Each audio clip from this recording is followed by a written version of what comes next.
Hello and welcome to Sonic Lab Special. We've got Chris here from Expressive E. They made the Touche controller, and we've got a very exciting, well, you brought an exciting new prototype along of something you've been working on for a while, right? Yes, so this is our newest hardware project, which is obviously a keyboard instrument with inbuilt sound. So it's a polyphonic synthesizer, a polyphonic modular synthesizer, and we call it the Osmose.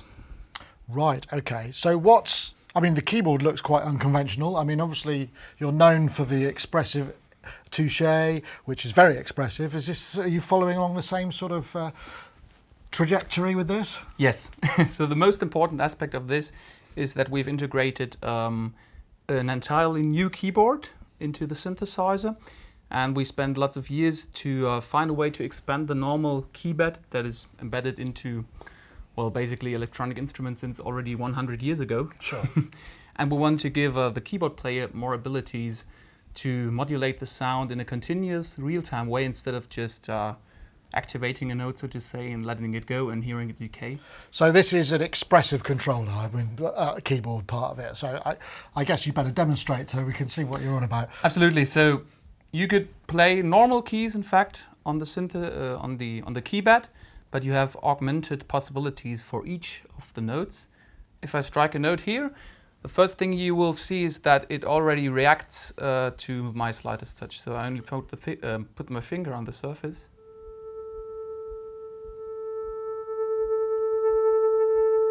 You realize?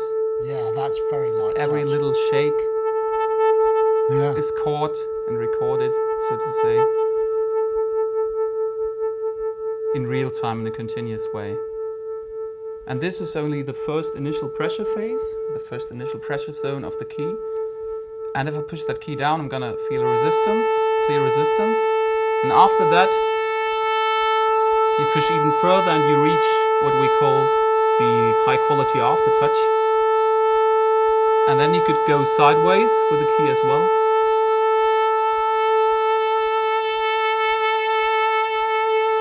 To either play vibrato or do a real pitch bend.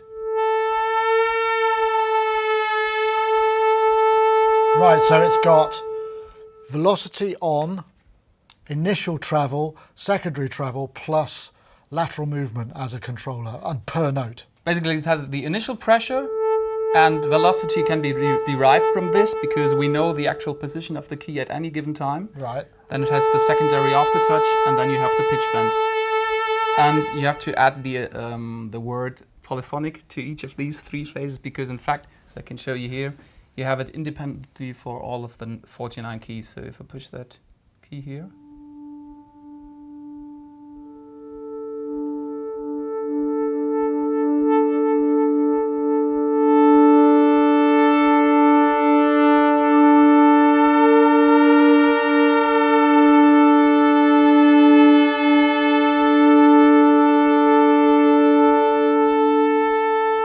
Wow, so I'm guessing this whole keyboard is completely new. I mean, you're not using anything. This is we had to develop scratch. it ourselves. Lots of years of research and development, trying out different things to get the feeling just right. And we cooperated with lots of artists and have their feedback to dial in just with the target to have it feeling as natural as possible, so that people can really augment the playing abilities they already have and not be forced to use an entirely new interface. They just can use the skills. You can play keyboards on this, but things that you imagine you had before, for example, when playing the vibrato, I see people do this. People do that. You've seen that, don't you? Yeah. So. But it does nothing to the sound, but now in fact it does. Right. So that's the idea. Yeah. So, is it actually MPE? Or is it something different? It's working with MPE, in fact, but it's called in this case MPE Plus, and that is due to the internal synth engine that we feature. Because if you have so much data going on, so much real-time information on the keys, it's vital that you have a synthesis engine that works well with this. And we're very lucky that we teamed up with Harken Audio for this, because these are the producers, as you know, of the fingerboard Continuum. And they found us, so to say, worthy to use this in a more traditional keyboard interface. So essentially you have a Harken synth engine in here. Yeah, you have the same DSP as you would have on the full-size Continuum. Right. which goes up to 24 Voices of Polyphony. And all Depends a the bit on the effects and all of that kind of stuff. So we should point out that this is like a production prototype. There's no hardware in here. It's currently off screen there. We've got Guillaume, who is changing presets and just kind of running the synth engine. But ultimately, it's all going to be happening in the box. So you won't need a computer. Absolutely. You just turn it on, and seconds after, you're able to play with the sounds that were tailor-made, especially for when it comes to this side of the keyboard. Yes. I mean, there's this is mocked up, isn't it? But so this is going to be the control, preset switching, macros, that kind of thing. Yeah. So we will have a big color LCD. In fact, you will have macro knobs that will allow you to dial in some global parameters. You can go through the presets, obviously. You'll also be able to directly on the machine switch to different external MIDI modes, because you will be able to play external MPE software, MPE hardware, Poly Aftertouch. I'm getting the sense we should probably play some more sounds. Yeah. Let's hear what it's more capable of. Absolutely. Let's start with something that shows off how sensitive the keys are, in fact. Right, okay.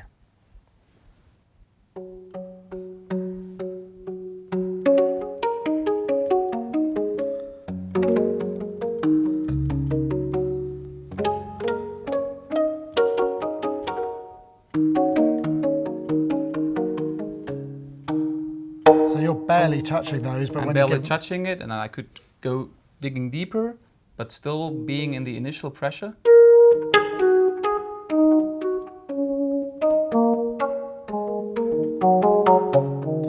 So that sounds like physical modelling. That's kind of Koto type. Yeah, that's one of the types of synthesis that the engine offers. I mean, that's the thing. The Harcum engine is really kind of comprehensive. I mean, it's quite dense to look at as an editor. Presumably, what do you make patches on this, or do you make patches in the editor and then bring them in? When you would design patches from scratch, you would go. I think we have it on the screen here. Yeah. You would go with a Continuum editor software. But luckily, since from the looks of it, yeah, it's a very dense thing. I mean, for years, I mean, the Harcum, this has been kind of given, used as a real sound designer's tool, isn't it? Something that is incredibly powerful. Maybe not kind of beginner stuff, but I'm sure if you put your head to it, you could get around it. But a lot of stuff going on there, tons of oscillators. So this is all going to be happening inside here. Let's have another couple of sounds. Yeah, let's go on with a sound more of a flute. Where you can see that you really can be playing individually the initial pressure and the deep aftertouch. So I could play like this. And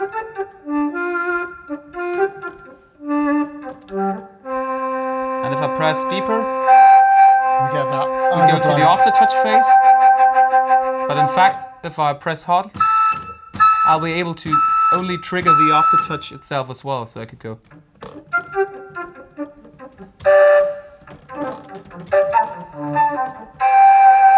Right. So okay, and you said up to 24-note polyphony. I guess that depends on how many DSP resources you're using. Is there any splits or layers or anything like that?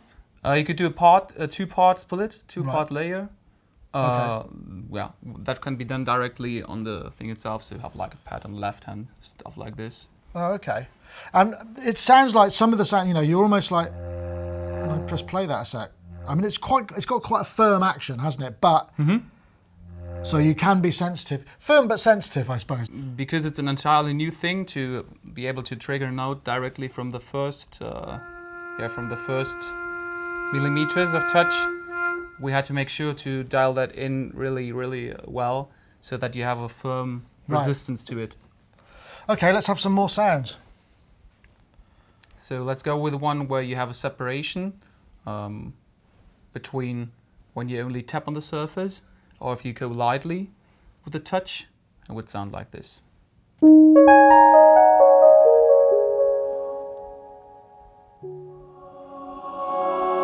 So this is still the initial pressure, but depending on... So this is it's still a single layer, but it's just... Yes. It's not different layers.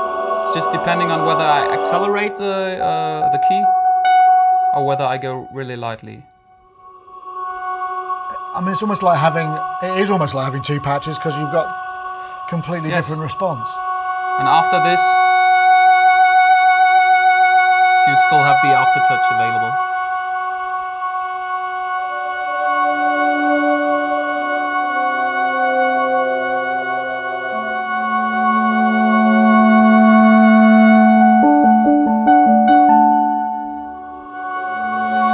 So I mean, presumably, have you found that you've had to modify your playing to any degree to kind of get the most out of this? I suppose to a degree you must do. Yeah, when you first tried, you actually noticed all the things that you were doing subconsciously or without paying attention, whether you press the keys deep or not.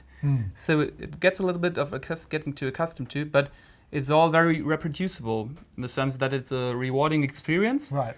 So you're not lost with a new interface, but you have really something familiar, and you can pay close attention to what you're doing. And it's very important to us to make this learning process even better, or to make it downwards compatible. Right. If you want to put it like that, can we you plug will be this able into a to regular MIDI kind of thing? Yeah, absolutely. So it could go just using its velocity, and then play a normal keyboard patch with it if you wanted to, and it's not going to sound unnatural because you could disable the pitch bending that is being done, or enlarge in the dead zone in the middle of the key. Right. Only using the pulley aftertouch to perhaps trigger Prophet Rev 2, which does have pulley aftertouch sound but doesn't have a keybed that's right. supported. Okay. So stuff like this is. So you could use it as as well as a sound engine. And I noticed we got a pair of stereo. There's a stereo output on this. Yep. So single stereo output, input. So what's that? Is that for pedals? There's two continuous pedal inputs, and these could be used to modulate anything inside the synthesizer. Right. Have you got a patch that we can have a look at? Guillaume has already preloaded it. He's ahead of us. Yeah, absolutely. What a pro. So let's see what happens.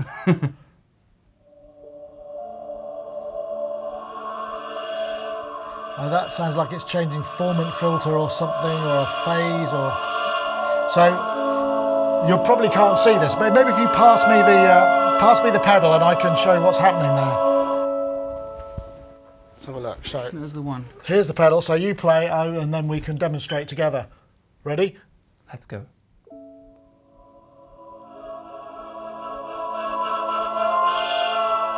This is one of those continuous type sustain pedals. So okay, brilliant. And there's two of those as inputs as well. So we got that. Okay. Yeah. Right.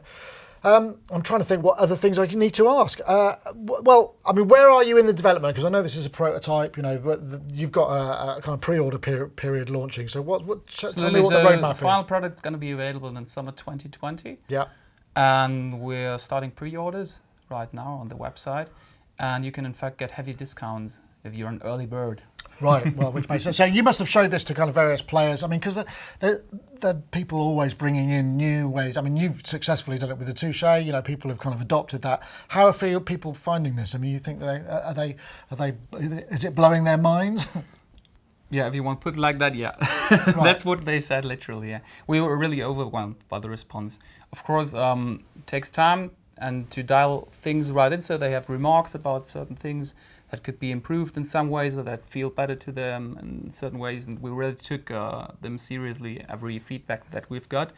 And when you play the older prototypes in comparison, you really see how things grow and grow on. Right. So we're really confident that it's going to be a really good commonplace, so to say, for all keyboardists, to make sure that they can use the technique they're accustomed to, but really get inspired by the added possibilities that we have. So let's have some more sounds. Yeah, talking about the added possibilities.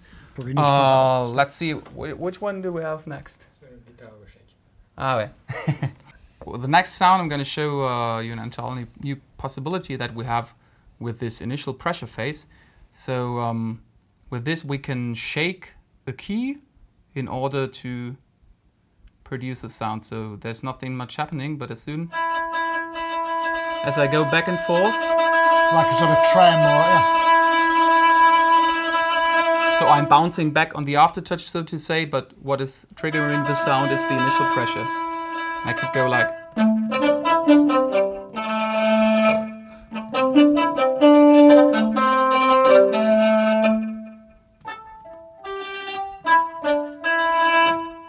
That sounds like one of the, I can't remember what that instrument's called, but yeah. It's not the koto, but it's it's like a dulcimer sort of, an intro, something that hasn't been actually physically made yet. It's like absolutely, and it's also when we showed it to the different artists, depending on the way you play with the same sound, Some when we're talking about flute sound, some say, oh, that's more like a doo-doo, that sounds like this. Yeah. And oh no, that's that. But it really depends on what you're playing, what you're putting. Well, let's have another sound. Let's not. What have we got? There was one with reverb, wasn't there? So maybe. Yeah, let's show another possibility of using the pedal as well.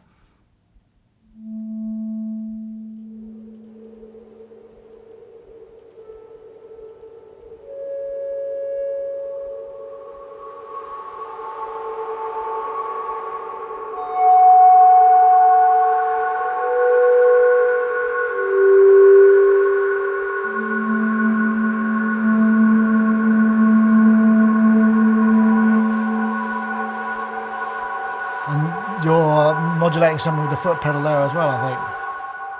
Yes. So the noisish thing you hear in the background. Oh, right, okay. Although I don't know how it's generated. This strikes me as something that you could imagine maybe sound designers, people working to picture, would really find useful. I mean, I guess also you could use the control like an orchestral sample library where you've got velocity switching or key switching happening via this controller. That's the idea. So we're cooperating with the biggest sample libraries as well, with the manufacturers of those, to make sure that once it comes out, you already get good possibilities of map things to stuff like CC1, CC7, all the stuff that is usually being manually, tediously programmed with fader banks and so on, to offer that directly.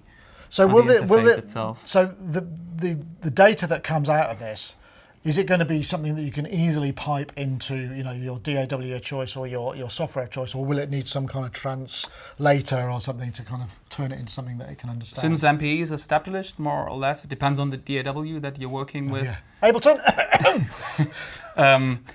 You'll be able to quite easily edit this. So you'll have the notes separately, and if you open, so to say, the note inside the piano roll, you'll have some data written into some it. DAWs actually make MPE editing a bit less of a nightmare because it can be really like. Okay, more sounds. Yeah. What's next? Waterfall. Yeah. Okay. So let's go into more experimental stuff right here. Let's see what happens if I push that note here. It's sort of Dirty Harry horror. Absolutely.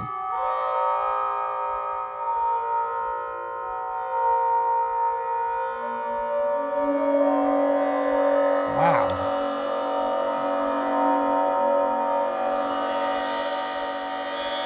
That kind of reiterates what I was saying about sound design. I mean, that's very evocative. It's all about continuous control and real-time control. I mean, I can see, and what I'm hearing, it's very responsive. Is there a kind of trick to what? I mean, the scan rate of the keyboard. I mean, you're working at very high resolution, right? That's the idea. Absolutely. When it comes to the resolution of this, MPE is about 14-bit, and in fact, the MPE standard that is used by Haken Audio, and also as the interconnection between the keybed, between the augmented keyboard action and the synthesis, is MPE Plus, so that pays special attention to the initial phase of a sound. So you'll be able to have a reproducible result when you 2 times hit the key in the same way. It's going to be very high resolution, very visible. Right, so you might get true to life, so to say, because okay. this initial phase is extremely important, vital for the human for when you hear stuff, to distinguish between sounds, to recognize sounds. Well, let's have another sound then. Speaking of sounds, I want to hear them all. I guess it's perhaps you can it's going to play be a bit afterwards. More, maybe, well, it's coming with a lot of presets, right? Presumably, I mean, this is something that you'll have, and the macros will be mapped. Well, so since the Continuum, the Haken Audio, the Egan Matrix already exists, there's already dozens of presets to play with, and they are adjusted for the new interface. Right. And of course, we will work together with other sound designers as well to fill up those presets. Yeah. And this will hold like hundreds of presets, presumably, in terms of memory. Yeah. Okay. So what do we got?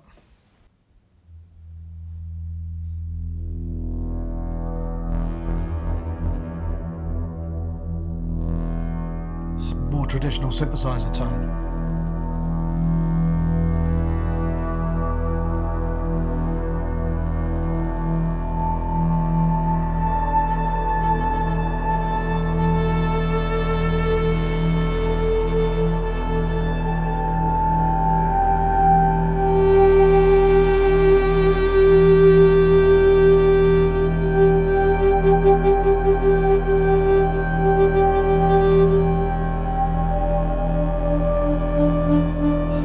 really interesting hearing and watching you play, because the playing then becomes a modulation source, much more integrated into the sound of a synthesizer. You're not bringing in an LFO and fading it in. You are the LFO, or you are the envelope. Yeah. Not at all. It's all Yeah. thanks to the engine, because in fact, since it's a matrix, every interconnection between a source and a target can be modulated by the gestures that you do on the instrument. So it really makes it easy to shape every parameter in real time. Ah, okay. So, where can people find out about this? Where's the place? You're talking about pre-orders. I suppose I should ask you about price, shouldn't I? I mean, it seems like this is going to be perhaps out of reach of most people, but maybe you'll tell me different. It's going to be 1,800 euros. Okay. And that's with the synth engine built in, same size keyboard, so 49 keys. That's basically 49. the thing you're seeing here, Right. but finally industrialized, of course, with a color LCD, with the AKA, also known as Right. augmented keyboard action. Yeah. So 1,800 euros, and the pre-order phase, is there some kind of, you said there were discounts, so that Absolutely. it's worth checking. So they're big discounts. Right, And these okay. will be available, the exact numbers, on our website, www.expressive.com. I guess if you're watching this, then it's out in the world, and there'll probably be other videos of artists playing it and whatnot. So, Chris, thank you so much for coming in. It's been an Thank you absolute so pleasure. much. And I think what I'm going to do is I'm going to play a couple of sounds out, because I haven't really had much of a go at this. Usually I ask the presenter to do that, but I'm going to do it this time. So anyway, thank you very much for watching. See you next time. So this sound is just incredibly sensitive. I'm just slightly